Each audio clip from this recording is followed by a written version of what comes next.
महाकुंभ से सुर्खियों में आई वायरल गर्ल मोनालिसा भोंसले को लेकर एक सनसनीखेज खुलासा सामने आया है।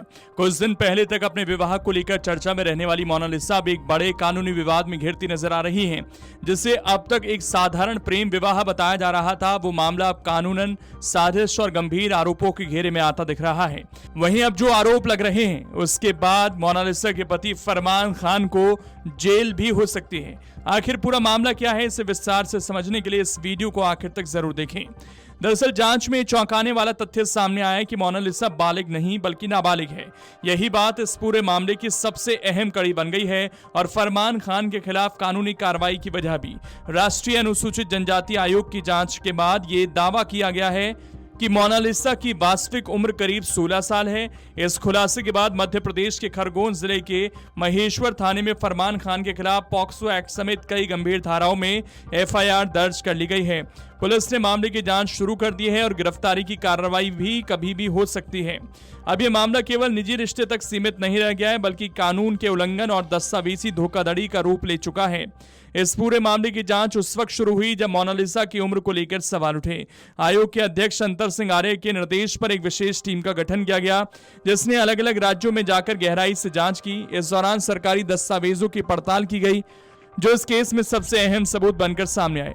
महेश्वर के सरकारी अस्पताल में दर्ज रिकॉर्ड के मुताबिक मोनालिसा की जन्म तिथि 30 दिसंबर 2009 है। इस आधार पर जब 11 मार्च 2026 को उसकी शादी हुई तब वो 18 साल से कम उम्र की थी।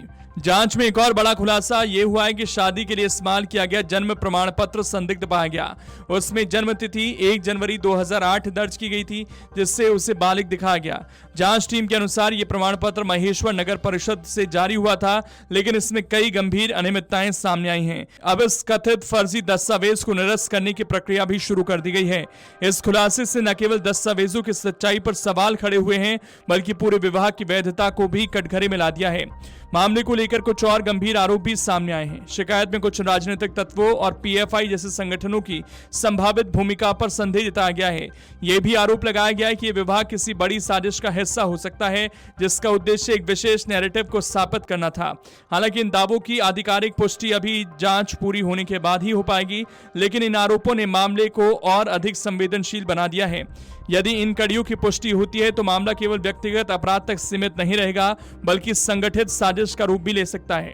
मोनालिसा के परिवार द्वारा दिए गए दस्तावेजों के अनुसार वो पारधी जनजाति समुदाय से संबंध रखती है, जो अनुसूचित जनजाति के अंतर्गत आता है। इसी आधार पर इस मामले में SC/ST अत्याचार निवारण अधिनियम की धाराएं भी जोड़ी गई हैं। इसके अलावा भारतीय न्याय संहिता के तहत साजिश और अवैध विवाह से जुड़े प्रावधान भी लागू किए गए हैं। इन सभी धाराओं के चलते फरमान खान पर कानूनी शिकंजा और कसता जा रहा है। राष्ट्रीय अनुसूचित जनजाति आयोग ने इस पूरे मामले को गंभीरता से लेते हुए केरल और मध्य प्रदेश के पुलिस महानिदेशकों को 22 अप्रैल 2026 को दिल्ली तलब किया है। आयोग इस मामले की प्रगति रिपोर्ट सीधे लेना चाहता है और ये सुनिश्चित करना चाहता है कि जांच निष्पक्ष और तेज गति से आगे बढ़े। आयोग ने साफ किया है कि जब तक दोषियों के खिलाफ सख्त कार्रवाई नहीं होती, तब तक इस मामले की निगरानी जारी रहेगी।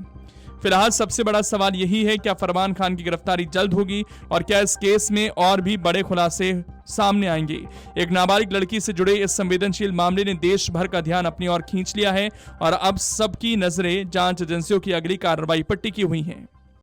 अगर आप ये वीडियो YouTube पर देख रहे हैं तो हमारे चैनल को सब्सक्राइब कर बेल आइकन दबाएं और Facebook पर देख रहे हैं तो हमारे पेज को लाइक करें। अगर आप ये वीडियो YouTube पर देख रहे हैं तो हमारे चैनल को सब्सक्राइब कर बेल आइकन दबाएं और Facebook पर देख रहे हैं तो हमारे पेज को लाइक करें।